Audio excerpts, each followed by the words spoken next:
Hi everyone. I hope you all are doing great, right? So let's start the session, right? So today's session is going to be very interesting because I'm going to just discuss about the one of the famous routing protocol that is a BGP, right?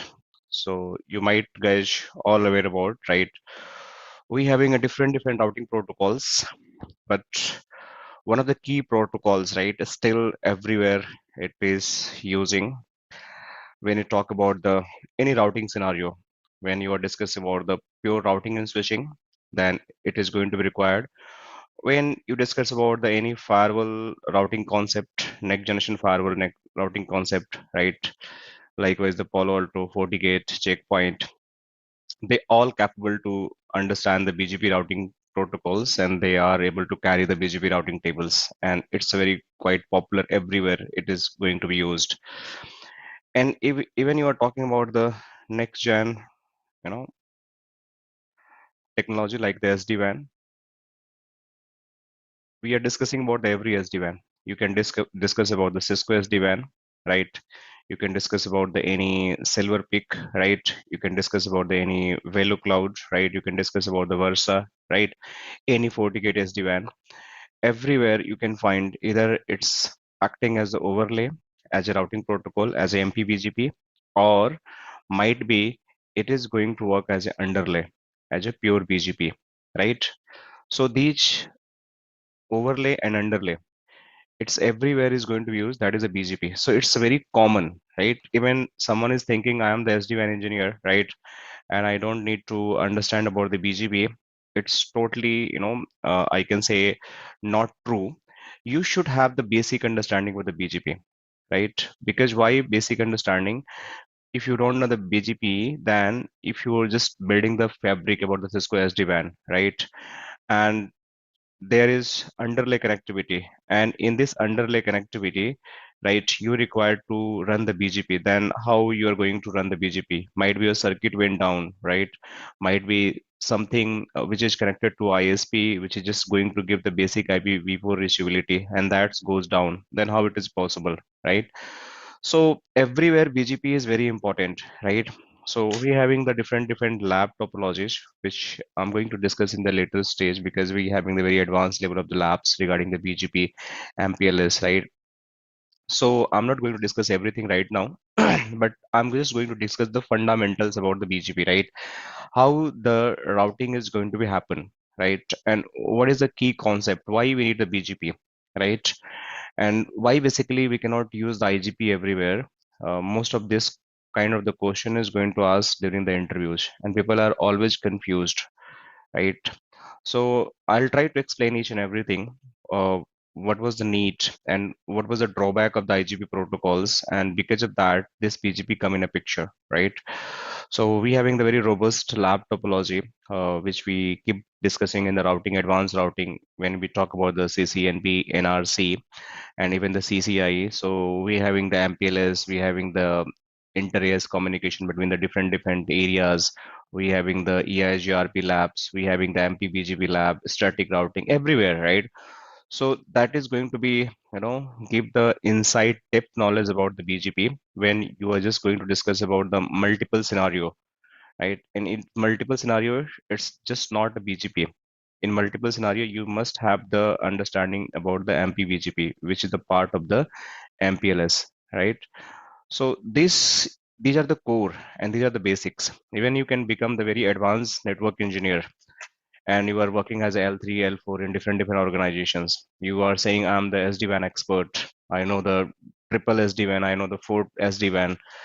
But if you have not basic fundamental of the routings, you might be a struggle. And this is the true reality. That's why I'm just here to discuss about it. So let's talk about the basic fundamental about the BGP. What is a BGP? So first, when you talk about the BGP, so BGP is just, broader gateway protocol. So it is known as, let me write here. So it's a border gateway protocol. This is known as the BGP. But why it's a border gateway routing protocol, right? So basically, before this border gateway routing protocol, we having the, different routing protocol. Likewise, we having the static routing, right? We having the dynamic routing. So in dynamic routing, we having the multiple flavors. We having the RIP, we having the OSPF, we having the EIGRP, we having the ISIS, right? These are the different dynamic routing protocols, and these all are come under the one of the protocol that is known as the IGP, Interior Gateway Protocol, right? Then after this Interior Gateway Protocol, one another protocol introduced, that is the EGP, which is known as the Exterior Gateway Protocol, right? So this is known as the Exterior Gateway Protocol. So this protocol, when evolved, then BGP come in a picture. So the idea was, let's suppose before BGP, how the network was, communicated to each other. So just think about this diagram, right? This is one of the topology. I'm just going to talk about the very practicals. This is the one of the organizations, and these organizations want to make the communication with this organization. Just forget about this. This is another organization. This is organization A, and this is organization B, right? These are two different companies, right? So if I want to make them communication between the A and B, then the communication is not possible with the EIGRP. The communication is not possible with the static route. The communication is not possible with OSPF. The communication is not possible with ISIS. The answer is yes, it is possible. It's a two different organizations, but still, if I want to make the communication between these two companies, between two different entity, it is absolutely possible. It is absolutely possible. I can make the communication by using the static routing, by using the dynamic routing. Then why we need the BGP? That's the key concept, right? So the problem with this static and dynamic is they having some limitations. And what are those limitations? They have some capability to build a routing, but they not have the flexibility. And if I talk about the flexibility, what kind of flexibility? So let's understand, you want to do intent-based networking, intent-based routing, right? Means your company want to manipulate some path, your company want to match some certain conditions, and based on that certain conditions you want to influence the routing informations, right? Your company want, based on the prefixes, you want to manipulate some kind of the uh, decisions from the any router point of view. So they can do, but they not having the very wide repository in terms of the routing protocols. They having the very lower repository, means they having the limited capabilities, right? So this is the region, right? Due to the less, flexibility, due to the less flexibility, IGP failed to do the inter-AS communication, right? Means inter-organization communication. One more important, the scalability, right? So if you want to understand what is the scalability problem with this routing protocol, so scalability problem means if you are running the OSPF, right? If you're running the OSPF between these two entity, right? So OSPF is like quite having the very, wide, repository of the database about the routing informations. And if you having the very wide repository of the database about the routing protocols, and you having the very aggressive messages where you have to exchange between these two devices, right? These are two different entity, organization A, organization B. So you have to exchange a lot of parameters, lot of data between these two organizations. It looks very close, but you think about two different entity. One is in India and another is in the US, right? And in between, we having the multiple circuits, multiple ISP providers, right? Multiple ISP providers in between these two organizations. Then how this communication is going to be? How this communication is going to be very scalable throughout this communication by running the OSPF? Because there is a high chance, right? If any link goes flap, You again have to rebuild your neighborship. You have to exchange a lot of parameters. Then you have to exchange your database. Similar case is going to happen with the EIGRP as well. So the handling the multiple routing informations means the internet, we having the more than 1 million route right now. We having a 10 lakhs routes right now on the internet, more than that if you go and find the googles. So because of that, routing decisions, we having the very problematic scenario, very problematic scenario where basically we cannot understand, we cannot make the scalable network by using the OSPF.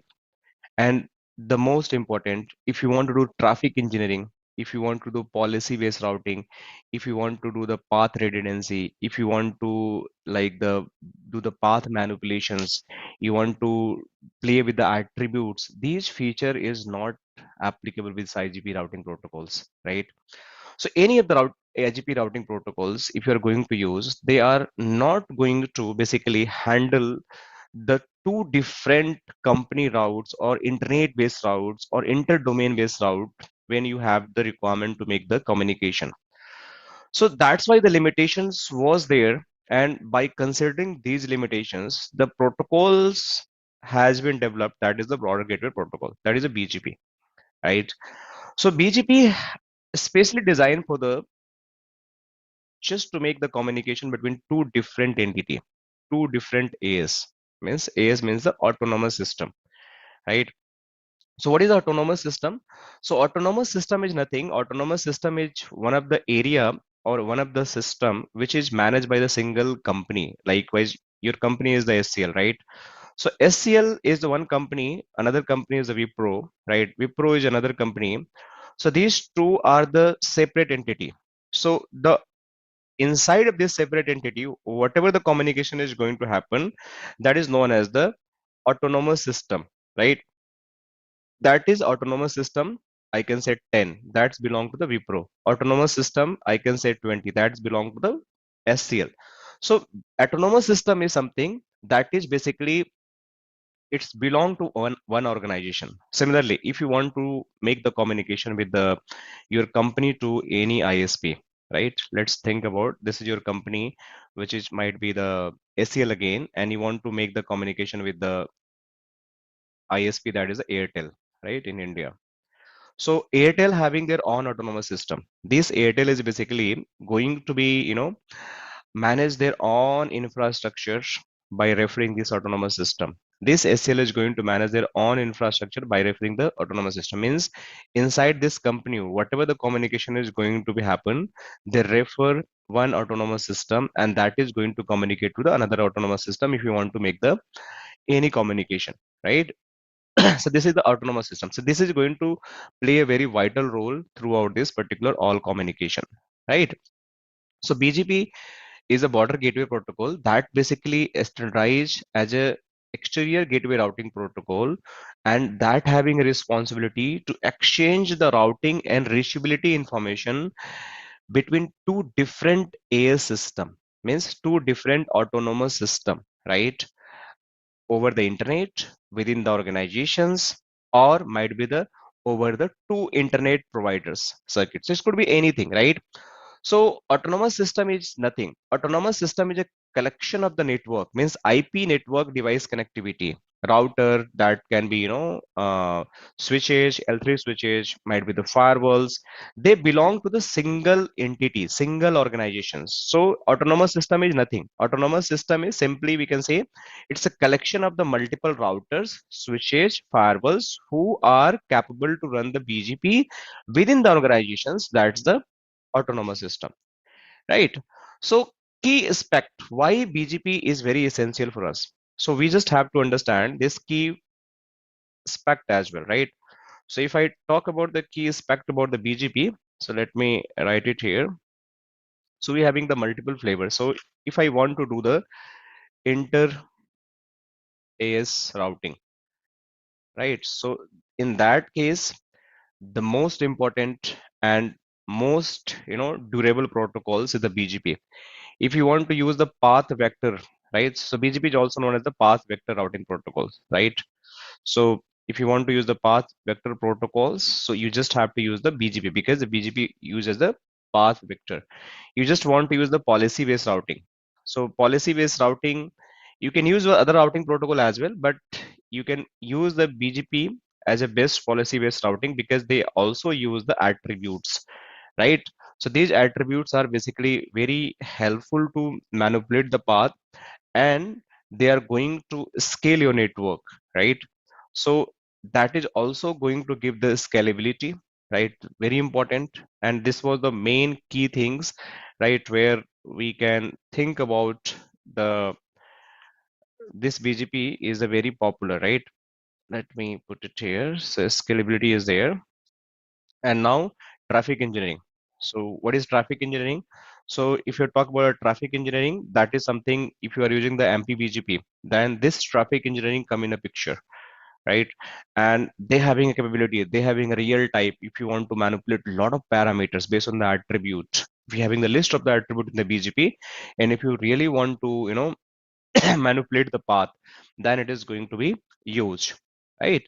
So traffic engineering, that is a part of the MPLS, right? And sixth one, you can do the path manipulation, right?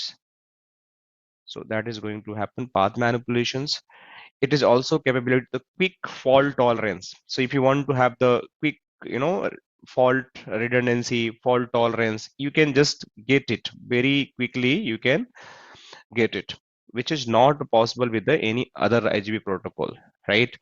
And also it is give the very reliable, or we can say internet or the intranet, even the MPLS circuit stability, right? So these all the key features we have, many more features we have, but these are the key features we have which we should know, right? And these are the key BGP fundamental, right? So if we are using the BGP, right? So BGP basically going to give lot of flexibility to us, and by using that lot of flexibility, we can do the lot of manipulation in terms of the routing, right?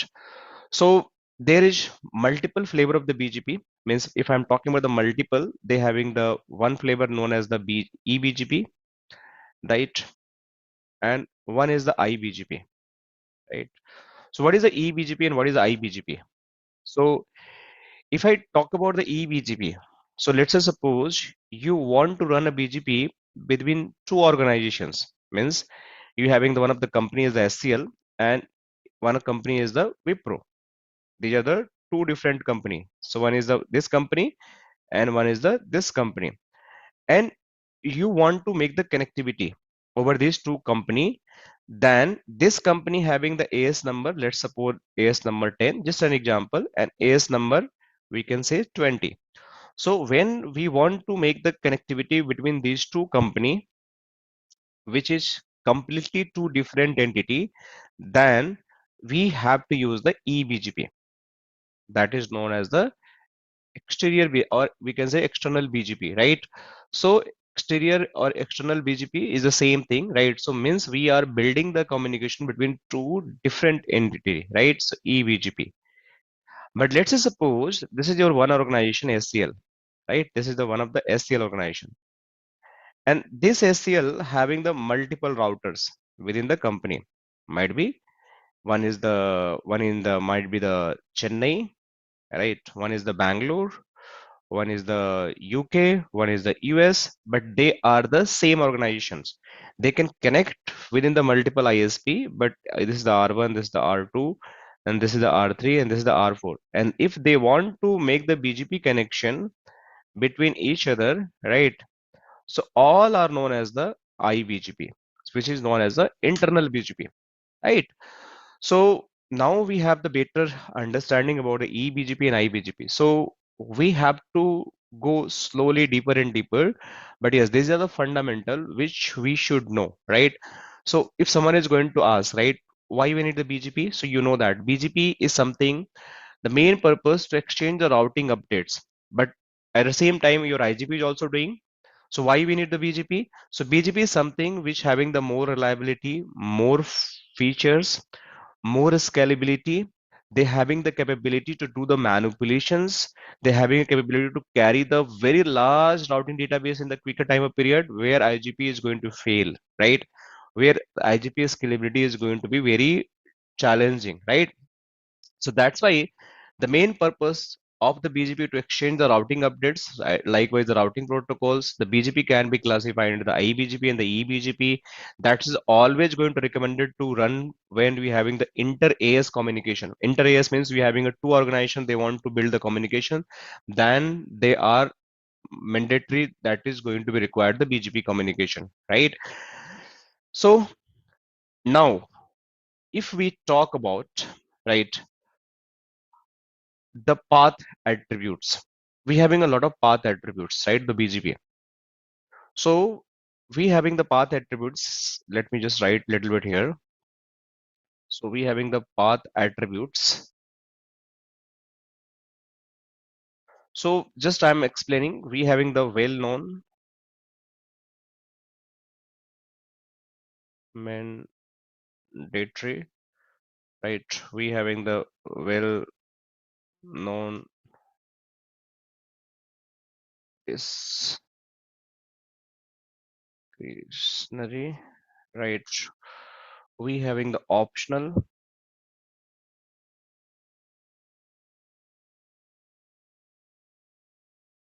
transitive, and then we having the optional non-transitive, right?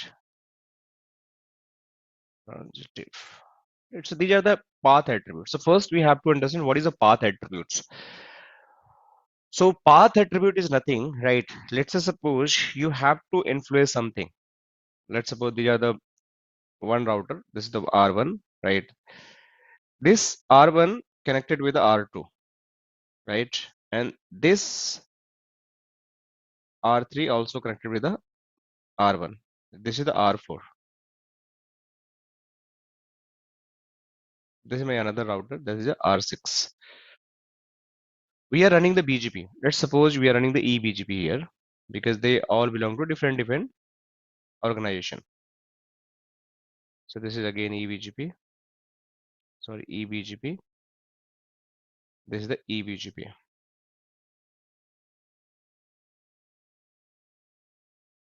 So let's suppose this is the one of the network.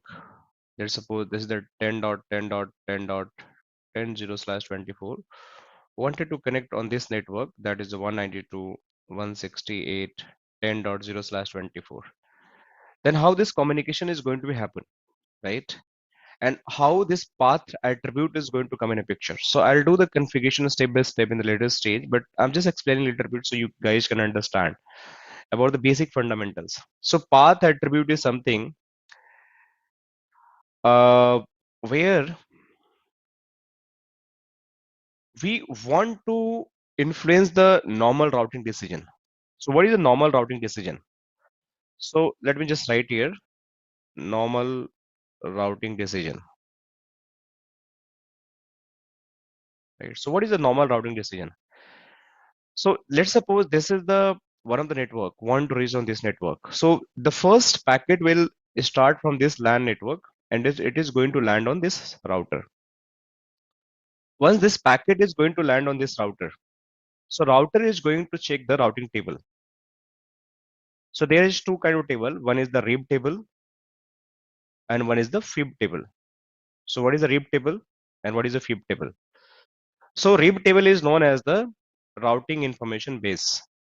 Routing information base in the router, and the fib table is known as the forwarding information base, right? So this is the fib table, and these are the two tables, and third table we having, that is a routing table. Apart from these two, we having a third table, that is a fib routing tables, right? So router having a three kind of table, but technically rib is something, if someone is going to ask what is a rib, so rib is something, routing information base means they having the repository, means the collection of all possible routes. Means what is the all possible route? Let's say suppose I'm giving the another example. What is a rib? Many people understand the definition, but they don't understand the concept behind it.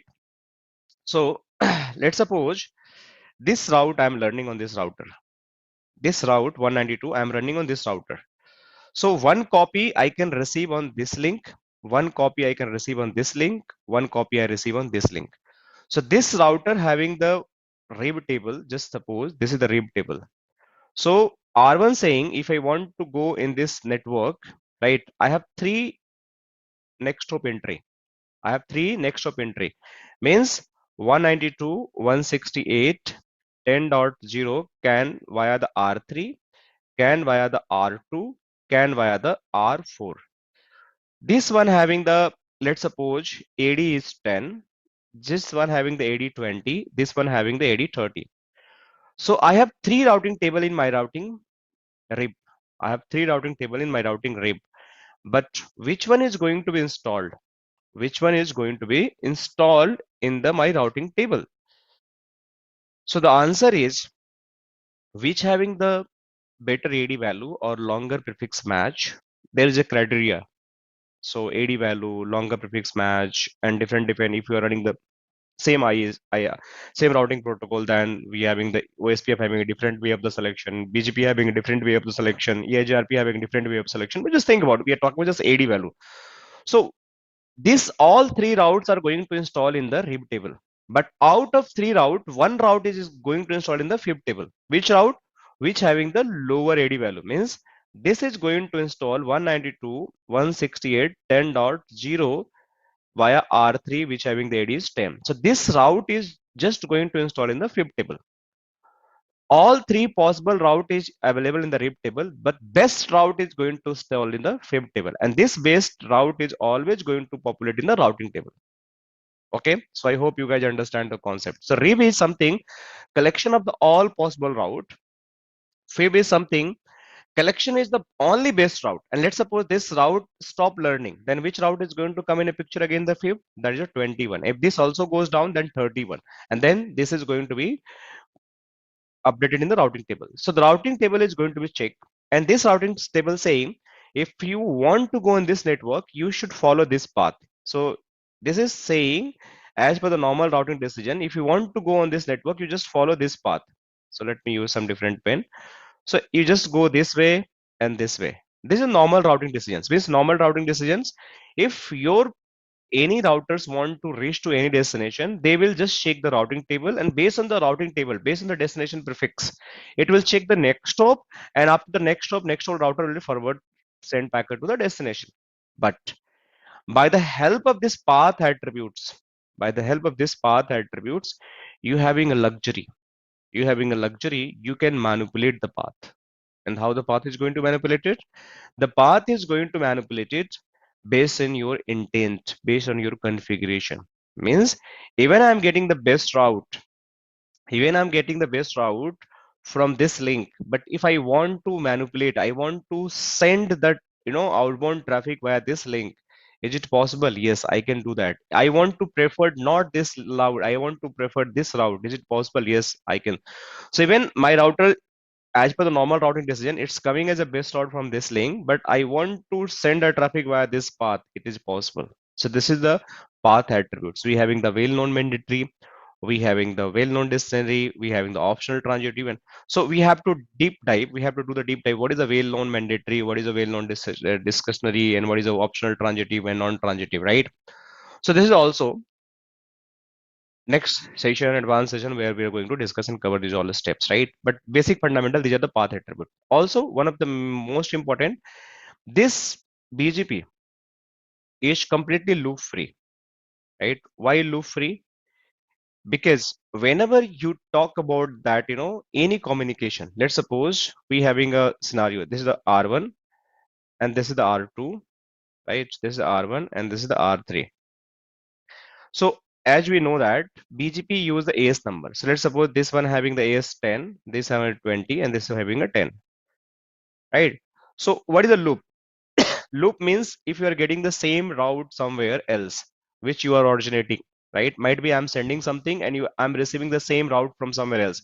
And if I'm going to install that route in my routing table, so it is going to make a loop. You can think about this way.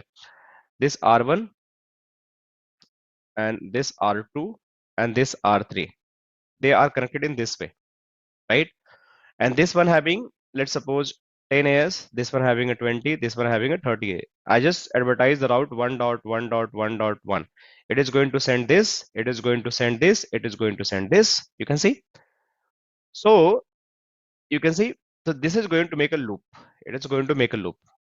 So this is the very unique protocol. Even most of the all of the routing protocol having the loop prevention mechanism, but this is the unique protocol. Let's suppose it is originating something route with on AS, and if the same route is going to receive by the on AS, because whenever any route is going to travel over the internet on the BGP, along with the route 1.1.1, they also carry the AS information. So somehow if it is going to receive the on AS number, it is going to discard it.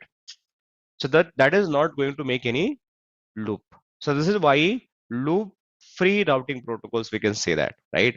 So the AS information is always going to be used, and that is going to be help to prevent the right routing. So we already know we having internal BGP, we having the external BGP.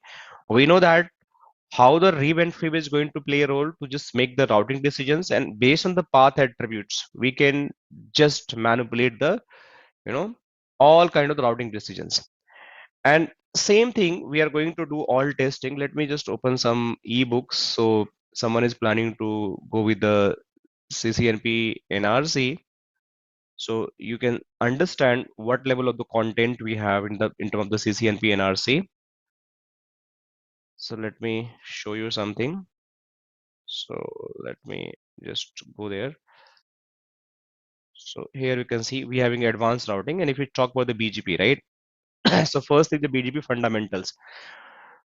So BGP fundamentals, BGP basic configuration. So we'll do step by step all the configuration, understanding the BGP session type and behavior, multiple BGP for the IPv6. We having a quiz as well, right? And BGP fundamentals. If you read the BGP fundamental, why explain? So from the perspective of the BGP as an autonomous system is a collection of the routes under the single organization control. So you can see the same thing what I discussed, right? But they are in the more sophisticated way. They are very summarized way, and it is used one or more interior gateway routing protocol and a common metric to route packet within the AS. If the multiple IGP or the metric are used within the AS must appear the consistent with the external AS routing policy. So see, these are the little bit confusing, right? So unless you not having the very good knowledge, then you cannot understand what it is talking, right? What the meaning of the BGP fundamental definition written in the official Cisco press book. But what I'm trying to say, see, any decisions, even I'm going to make the BGP routing protocol between these three routers, R2, R, R2 and R3. Someone say me, just make the BGP session between these two routers. Just make the eBGP. I'm not going to make the BGP session between R1 and R2. R1 to R2, no BGP, right?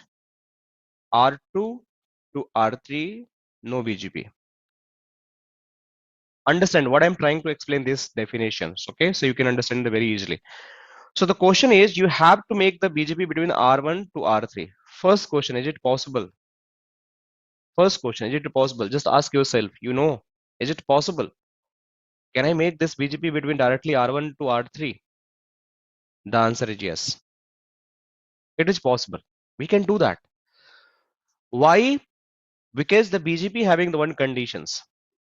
Whatever addresses I'm going to use, let's suppose I'm going to use the addresses 1.1.1.1 here as a loopback /32, and one address I'm going to use here 2.2.2.2/32 here. These are two loopback address, right? So the condition is only you have the basic IP reachability between these two loopback address, basic IPv4 or IPv6. If you are using the IPv6 addressing, reachability between these two address. That's all. So how the reachability is going to form? How the reachability is going to form?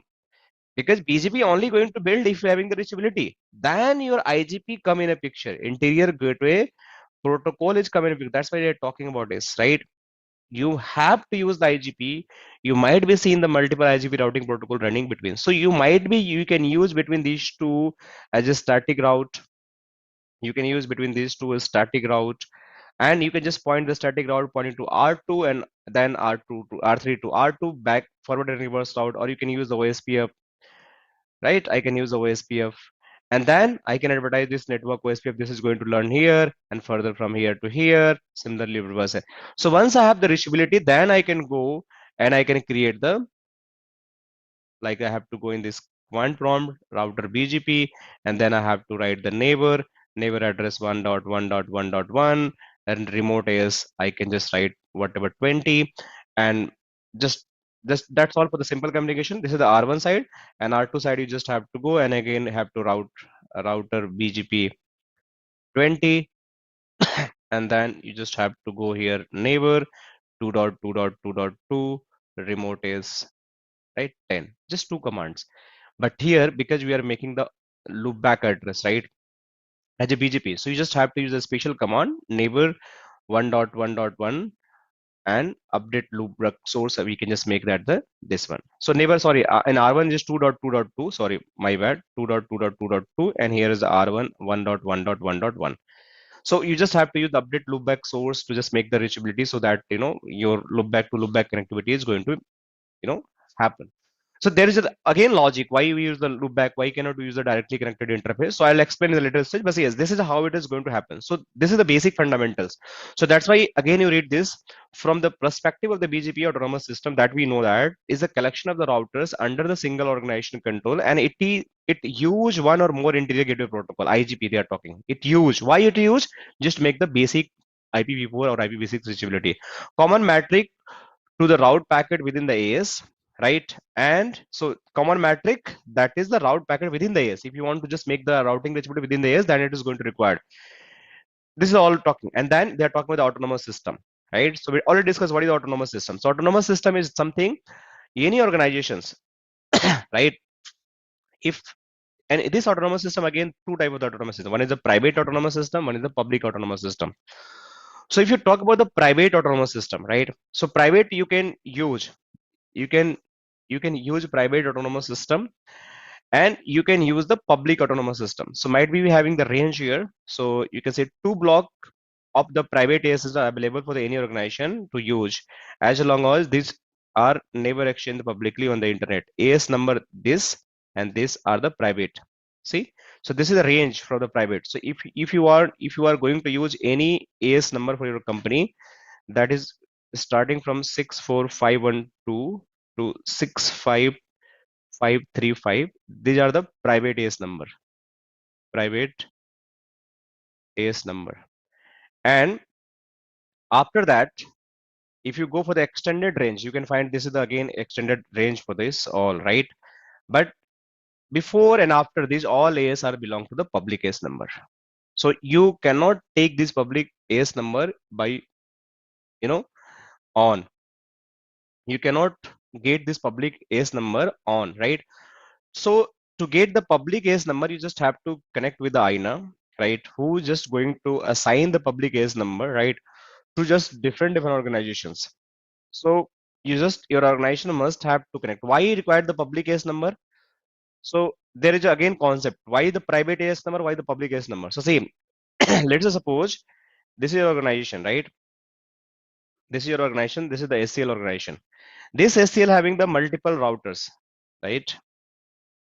These all routers might be they connected in this way, right? They are running the IBGP. So R1, R2, R3, R4, and R5. They all are the connected. So if I'm using any AS number that like a 64512, this is a private. So I can talk to my internal network. But let's suppose I have to talk with the internet. Then I have to make the BGP with the internet. But here, once you go on the internet, you require the public IP and public AS number, right? So these two things is going to be required. So you require the public IP and you require the public AS number. Then only you can make the communication with your public network. Understand? So this is how it is going to be happen. So basically, inside of the network, we can stay with the private one, but the moment we have to talk to the out of the my internal network, I have to go on the internet, then public AS number is going to required and public IP is going to required. And who is going to provide? That is going to Internet Assigning Authority, INA. This is going to give the public AS number, right? So you can see here they are talking about an organization required the connectivity to internet must obtain the AS number. They are talking AS number were originally initially 2 bytes when it was invented, and that was the range AS number possible. Due to exhaust of this range, RFC 4893 extended the field 4 byte, and then this range is available, right? You can see even you can use this AS number as well, right? So but these are the two private, and these are the private numbers where you use the private. Rest all are to the public, but you just have to use the public AS number.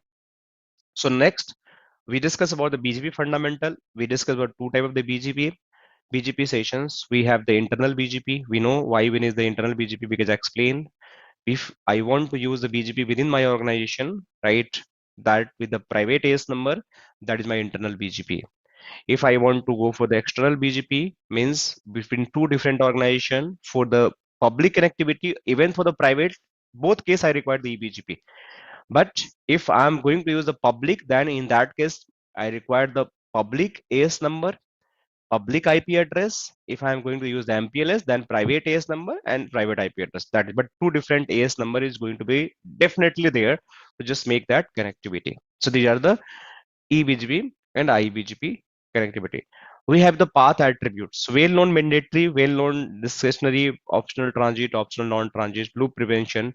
So we discuss about, right? So in next session, probably we'll deep dive because this is a very deep level of the knowledge is going to happen in this BGP. So I'm not going to cover these all. So what I'll do in the next session, we'll configure this small lab, or let me show you how this BGP is going to like configure quickly. So just to get the flavor, right? So I'm just going to show that demonstrate this topology, how this is going to happen. So if someone going to ask to just configure the BGP, then how quickly you can configure it. So, and how this two loopback based BGP is going to be formed. I can make the directly connected BGP as well, but that we can understand in the two BGP based on the loopback address. So why it is very important. I'll show some basic command as well, so you guys can understand. So let me show you here.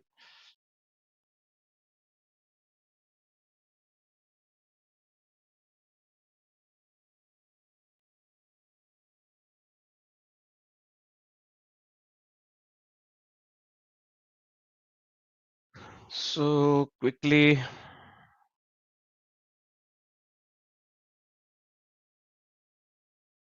let me configure it. Okay, come on, come on, come on. So here you can see. So I'll go here, config T and host name, that is R1. And I'll go on the interface gig 0 by 0, right? And I'll assign the IP address 1200001, 255, 255, 255, 252, right? No shit. And do right. Similarly, I'll go in the R2. R2 having this this router having, let me go here, host name R2, interface gig 0 by 0, sorry, IP address 12.0.0.2, 255, 255, 255, 252. No shit, right? We just have to configure the loopback as well. Loopback to IP address 2.2.2.2, 255, 255, 255, 255. So we just created. So you can see we created one loopback, one IP address. Let me configure loopback on this router as well. So interface loopback one, IP address 1.1.1.1, 255, 255, 255, 255. Right. So something is not good. One is extra. Right. So if I want to make the direct BGP between these two IP, it is possible I can make. So let me make this BGP between two neighbor, right? How it is going to happen? So if I am trying to ping the first condition, the neighbor which you want to make the BGP neighbor, that should be reachable. If it is not reachable, you cannot make the BGP connection. So if I am trying to make the BGP between these two router, so my R1 want to make the BGP neighbor with this R2. So just think about R1 having the AS number 10, this one having a 20. We are building the eBGP. So I just want to make the BGP between these directly connected interface. So these directly connected interface should be reachable, which is, we can see it is reachable. R1 to R2 to R1, I can also reach that. Let me show you. So now I can build the BGP. If it is not reachable, I cannot build the BGP connection, right? So how it is going to happen? So I can go in the configuration and router BGP. I'll use my on AS number. So one, the router should have their on AS number, and the another side router having their on AS number. So 10 is this AS number, 20 is this AS number. Just for without AS, you cannot configure this BGP. Let me show you again. So we go in the configuration. Let me show you. So router BGP, and you must have to define the AS number. Without AS number, you cannot do it. This is the extended 4 byte, and this is a 2 byte. So I can use the 10 AS number here. And neighbor, I can define the neighbor IP. What is my neighbor IP? 10.10. Sorry, 12.12.2. So 12.0.0.2, and remote AS I have to give 20. I should know this remote AS. So this all information you have to gather before building the BGP configuration. So my BGP configuration is done from the one router point of view. Section BGP, just 2-line command. So I just build the BGP configuration on the R1. But what about the R2? So if I running the command show IP BGP summary, there is no BGP. You can see the BGP session is showing down. So if I go on the R2, configure T, router BGP, this BGP having the AS number 20, then I'll configure the neighbor. Neighbor is .1 because I'm making the connectivity with the R1, and then R1 AS number is 10. So I'll use this 10, and that's it. The moment I'll do that, after some time, you'll see that BGP is showing up to me. You can see here. So earlier this BGP was down, but if I run this command again, you will see that the neighbor, and this is the AS number, this is the message receive, message send, and this is the uptime. So my BGP is set. My two point-to-point BGP, neighbor to neighbor BGP is set. But if I ping R1 to R2, it is not going to pingable. Loopback to loopback is not reachable because this has neighbor advertised in the BGP. So that network you want to reach from the one neighbor to another neighbor, you just have to also advertise in the BGP. I can make the next session as a loopback BGP connection via the IGP reachability, but now I'm just going to advertise how I can advertise my networks which I want to make the reachability from the R1 to the R2 via the BGP. So you just have to go in the network 1.1.1 and mask. You just have to put the loopback mask eject. The moment you will do this command, right now you can see in this place show IP BGP summary. Earlier it was not showing any route, but now it start receiving route. You can see. So you will start getting a route of the one subnet via the BGP. See, this is the B route. Similarly, if I go on the R2 BGP configuration, so run section BGP, and I'll do the advertisement of the R2 loopback. So router BGP AS number is 20, and I'll just go in the 2.2.2.2 and mask 255, 255, 255, 255. Then it is going to be available show IP route. It is going to show the two route also. So now if you are going to ping from R1 to R2, it is going to reachable because you having the routing table in the routing. See, you're able to reach even with the source loopback 1, it is going to reachable. Even from here, you are trying to reach ping 1.1.1, it is reachable, right? With the source loopback 2, it is reachable.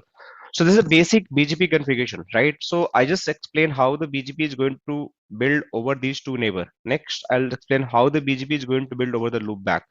So for loopback, first we have to make the IGP reachability. Means via the static route or any dynamic routing protocol I have to run. That is the IGP routing protocol.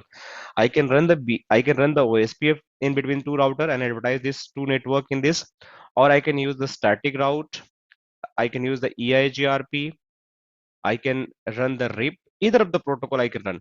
And then I can just make the IGP reachability loopback 1 to loopback 2. And then I can form the BGP connections. And then in that BGP connection, when I'm going to form the loopback, I have to use some special commands as well.